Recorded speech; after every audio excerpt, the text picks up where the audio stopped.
Welcome to our next to last week of introductory videos for English 205.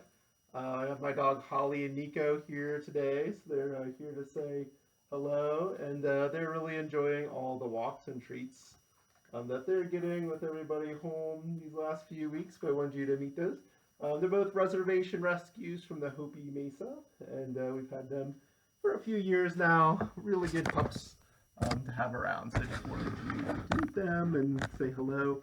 But welcome to, again, our next to last week of videos for English 205.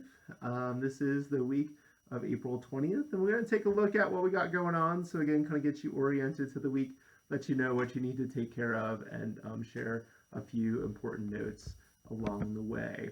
So for our plan, we're going to take a look at a couple things that we need to get done.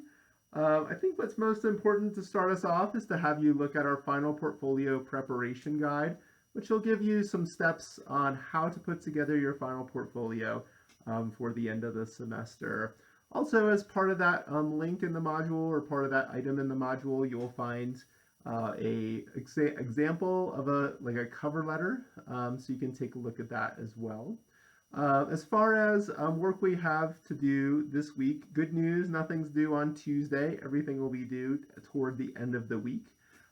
First thing we have is we'll have a thing called self-edit big rules, where you're going to check out a few slideshows and then practice some self-editing or editing practice, and then also practice this idea of bigger rules for strong writing, just different ways to improve writing.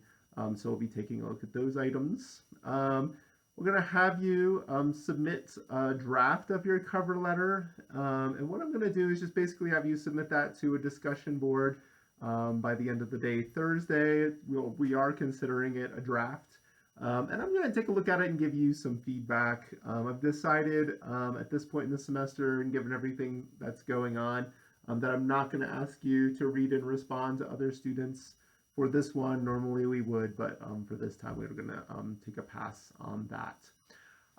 Then to kind of close out our week, and I think the biggest item on your agenda will be to complete that presentation that you'll submit for a grade. Again, this is going to be a video presentation of one of three possibilities. Either you creating a video about a topic that you worked on this semester from one of your three projects.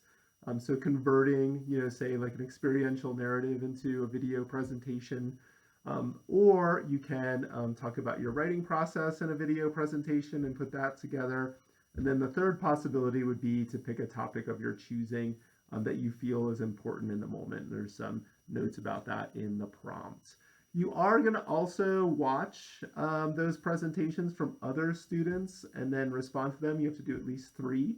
But that deadline will be next week, so I'm not necessarily putting it into on your radar, I should say, for this week. We'll actually be doing that next week. Want to just basically reiterate that my office hours are actually 11 to 12:30 Tuesday through Thursday. Accidentally had it 11:30 to 12:30 last week, so they are 11 to 12:30, so you can stop by anytime if you need to check in. And I also will take appointments as well.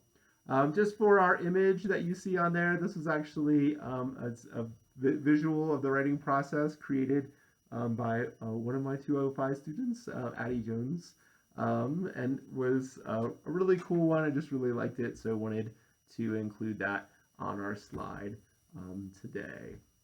So that's all I had for this week's video. If you have any questions at all, anything you need to check in on, just know we have the Course Message Center for small questions. Bigger questions or lots of questions or major concerns can go by email. Still happy to take email, but again, Course Message Center kind of helps me kind of keep track of those smaller questions. And I usually can get to those a little bit faster, and then sometimes the email gets a little bit full. On top of the fact that I think sometimes it just feels nicer not to have to make a big, send out a big email about something that can be answered pretty easily. So keep that in mind as we close things out. Hope everyone's doing well, staying healthy. Best wishes to you and your extended families as we kind of move through these difficult times, as they continue to be difficult and challenging. And again, hope everything's going well. Really wish we could be all together, but this is just kind of the way things are. But I'm hoping for that you have a great end of the academic year and that everything closes out well for you. Thanks so much, and we'll check with you next week for one last time.